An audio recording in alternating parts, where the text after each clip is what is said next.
المغرب معا بتعيش وقت لربما احنا عشنا اجيال مع المنتخب المغربي على جميع المستويات بصراحه، على الانديه وعلى المنتخب وعلى الفئات العمريه، ولكن الفتره اللي احنا بنعيشها مع المنتخب هي من الممكن احنا نقيمها هي المنتخب الفتره الرزينه، الفتره الاجمل والاذكى خلينا نحكي، لانه بتعرف انه هذا عمل اللي بيقوم في المنتخب المغربي هو عمل منظومه، عمل متكامل يبدا من الاتحاد نهايه باصغر اكاديميه موجوده في المغرب. سواء تكلمنا بالحلقه الماضيه عن موضوع المدربين، اليوم في عندنا مدربين كثير على الساحه العربيه وعلى يعني يبدعوا، وهذا دليل على الاهتمام بالجانب التكتيكي، والاهتمام بالجانب التكتيكي عند المدرب وعلى الدورات والرؤى والتطور اللي بيحصل على المدرب، هذا الشيء نفسه معا سيحصل على اللاعبين في كرة القدم. لا يمكن انك تطور كرة القدم الموجود عندك والمدرب مش متطور، مستحيل. احنا بنشوف هذا الكلام على مستوى الاكاديميات، بيكملوا بعض. نعم، هو لاعب حاليا، لاعب بفئات سنية صغير بالعمر، كيف انا بدي اعطيه المعلومة وانا معلومتي قديمة؟ عندي مبدأ بكرة القدم او فكرة بكرة وهي فكرة قديمة. لما نمسك هذا اللاعب نطوره ويروح يلعب بالمنتخب الاول او الفئات السنيه، بشوف الفارق الكبير بين كره القدم الواقعيه وكره القدم اللي احنا كنا ندربه. صحيح. رحيمي واحد بصراحه، يعني اذا بنتكلم عليه ونعطيه حقه، هو من اميز المدربين المهاجمين على مستوى العالم حاليا. ما بنتكلم فقط في قاره افريقيا او في قاره، لا، هو على مستوى العالم بصراحه. على مستوى العالم. نعم، على مستوى العالم. لا ننتقص من رحيمي، بس على مستوى العالم لا ابدا لا انتقص منه، لانه في النهايه الشيء اللي قدمه مع العين الاماراتي على مستوى بطوله كبرى مثل بطوله دوري ابطال اسيا والفوز بالبطوله مع العين الاماراتي، ومن ثم الاداء اللي بيقدمه اليوم، هذا شيء بيعطيك نوعيه من اللاعبين. انا نوعيه المهاجم هذا انا اعشقها بصراحه على المستوى الشخصي، انا احب نوعيه المهاجم. بعيدا عن العاطفه، انتم ترى من ضمن النخبه على مستوى العالم. من اول يعني لو بدنا نحكي من توب 5 او من احسن 5 مهاجمين بدون ما ندخل، ولكن انا بشوفه من النخبه. ليش معا بنفتقد هذا المهاجم حاليا على مستوى العالم؟ نفتقد هذه النوعيه من المهاجم، النوعيه اللاعب الذكي، اللاعب اللي خارج الصندوق بيلعب، داخل الصندوق بيلعب، على الجناح بيلعب. الاهم من هيك انا اليوم بشوفه مع المنتخب المغربي ومع فريق العين يلعب في اساليب مختلفه، واللاعب نجم. يعني احنا بنعرف انه اصلا اصابه مهاجم في نادي العين اجبرت المدرب انه يعتمد عليه بشكل اساسي في الادوار الاقصائيه في بطوله آسيا.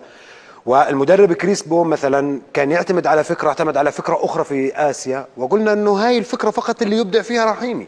ولكن بصراحه ما بين نهائي اول ذهاب اياب، مواجهه الهلال، مواجهه النصر، ابدع ويكمل مشواره مع المنتخب الاولمبي المغربي. فبصراحه مهاجم متكامل. بالنسبه معا انا قبل كم من يوم كنا بنقاش وتكلمت، انا بالنسبه لي لاعب منتخبنا الاردني يزن لنعيمات، انا بالنسبه لي هو انا نسميها بذره نادره بصراحه من المهاجمين حاليا.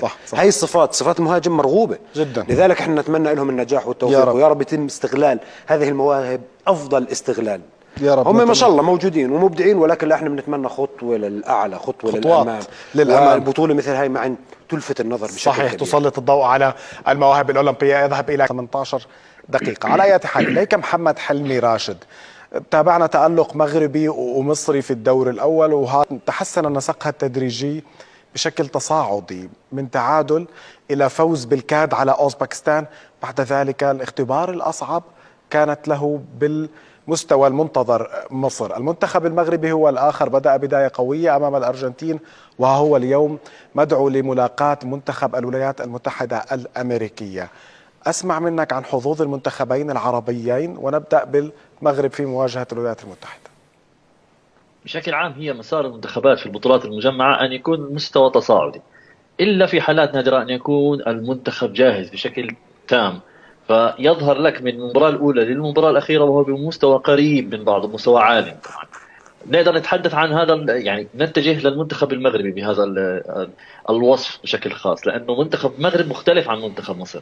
منتخب المغرب يلعب الآن وهو المنتخب الأول رابع على العالم، فبالتالي اللاعبون يلعبون ولديهم شيء حقيقي يريدون الوصول إليه، وهو الوصول للمنتخب الأول، وحتى في ضمنهم من المنتخب الأول.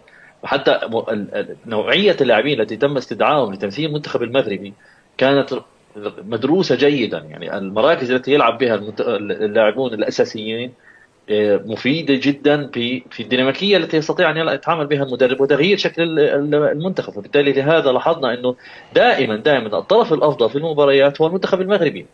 حتى في مباراة مع الأرجنتين، رغم أنه الأرجنتين استعاد يعني الملعب واستعاد السيطرة، لكن هو بشكل يعني لو كنا دقيقين هو كان افضل من منتخب الخصم، فبالتالي وضح لك المنتخب المغربي جاهز لاي خصم، جاهز لاي شكل ممكن يلعب ضده المنتخب المغربي، وبنفس الوقت يستطيع ان يسجل عدد كبير يعني يستطيع ان يحسم عدد كبير من الفرص لاهداف، وبالتالي لديه حظوظ كبيره. الخصم ليس بالخصم السهل، لكن الخصم في هناك نقطه مهمه جدا انه هو ضعيف دفاعيا، والمنتخب المغربي لديه هداف مميز، لديه أظهرة وأجنحة مميزة للغاية، فبالتالي لديك القدرة على التسجيل، لديك أن تكون أنت المبادر وحاسم نقاط المباراة. فيما يتعلق بالمنتخب المصري مختلف الأمر تماما. المنتخب المصري يعاني على مستوى المنتخب الأول، فبالتالي هناك المنتخب الأولمبي يريد لعب لإثبات الاسم، يعني لإثبات وجود مصر في كرة القدم العالمية، فهناك الضغط أعلى.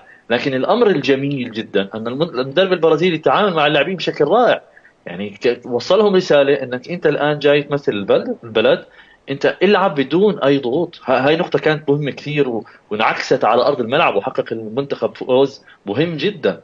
فهذا الشيء انعكس على اللاعبين، يستطيعوا ان يلعبوا باريحية اكثر، يستطيعوا ان يلعبوا بدون ضغط، لكن تبقى مباراتهم اصعب. يعني مباراة مصر والسعود هي اصعب من مباراة المغرب والسعود، لانه نوعية اللاعبين وجودة اللاعبين مختلفة، في هناك يعني قوة اكبر تميل للمنتخب المصري على حساب المنتخب المصري، على حساب المنتخب المغربي. يعني بتوقعاتك بأقل من 30 ثانية، المغرب والولايات المتحدة من تتوقع أن يتأهل مع التسليم بالأمنيات العربية؟ المنتخب المغربي يتأهل.